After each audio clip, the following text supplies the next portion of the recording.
development, and these are challenges that I mentioned earlier, and we are really very much aware of it. But for the Southerners, they don't have a state before. They have nothing from the South. They don't have school. They don't have hospital. They don't have even a basic life, basic services that for the city to function. But we choose it. We choose it to have our independent state. We are going to work 24/7. So that is Southern Sudan that we claim the independence to become a best citizen. We are going to do our best. Yes, the international community, I appreciate it that they involve very heavily to help the people of Southern Sudan, and also for the involvement of the international community, especially America. They did wonderful, and that is going to save the life to the south and to the north at the same time, because it will stop bloodshed a little bit. So in terms of development, yes, there are challenges, but we have resources. That resources need to be used wisely, and we pray for our leaders who are in charge, so that they have to make sure that the citizen is first. Citizen is first.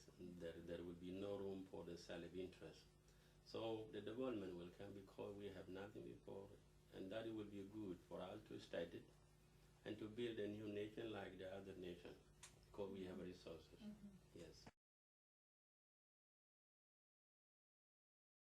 Up to now, we didn't finalize the final game, which is going to be done in July the 9th.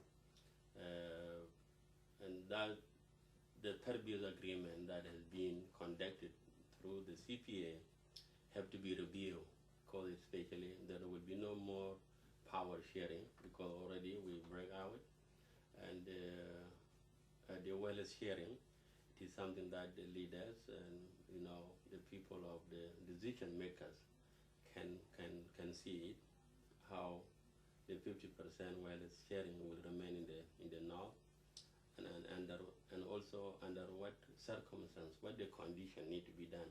So people are working on it. People are working on it so that the north and the south must remain as a good neighbors. My personal journey, I cannot describe it, that it's very painful, but for the sake of the freedom, I have to meet challenges, and the challenges that made me in my personal life, my life journey, is not different from the others, my colleagues from Southern Sudan. Well, grow up in a war, and up to this age, without to participate functionally and to be at home and to help the for development. Nobody enjoyed the period of life since 1955. We hope for those generation to come, maybe they will enjoy it after July the 9th, 2011. It would be worth it, because the sacrifice always is not easy. Freedom, you have to pay the price. So for somebody like me, I love my country, and we've been out. I'm lucky to be alive, and I'm lucky to be alive to witness the independence of Southern Sudan. Even that the dream someone like myself and the rest we were looking for, it will be a shift. After when generations come after us, they will enjoy our sacrifice.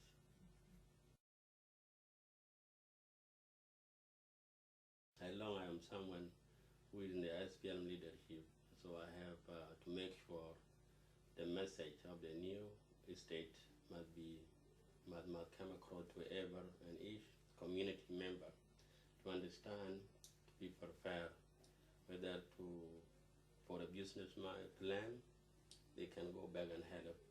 For the education that they acquire here, they can go back and help. So for me, home is home. First of all, home is home.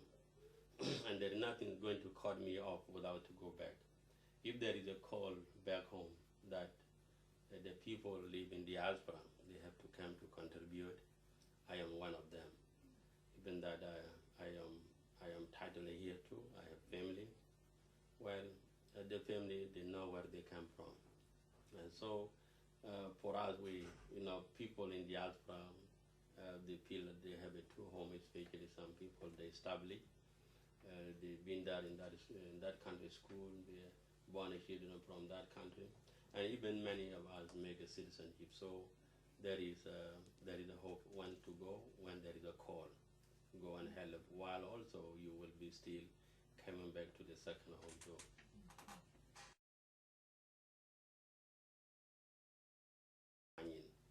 So there is a group, a form, this SPLM, which is Sudan People Liberation Movement, titled for the party wing, and the Sudan People Liberation Army for the army wing. The SPLM was not for the Southern Sudan party. It was a party that created to fight on behalf of the Sudanese people, to speak on the voices, on behalf of the voiceless people. And automatically, after CP has been signed, the SPLM became a second big party in Sudan. Not just only for South Sudan, it's for all the Sudan until July the 9th. The SPLM will be a party belong to the South, and also there will be another branch in the North, according to my understanding.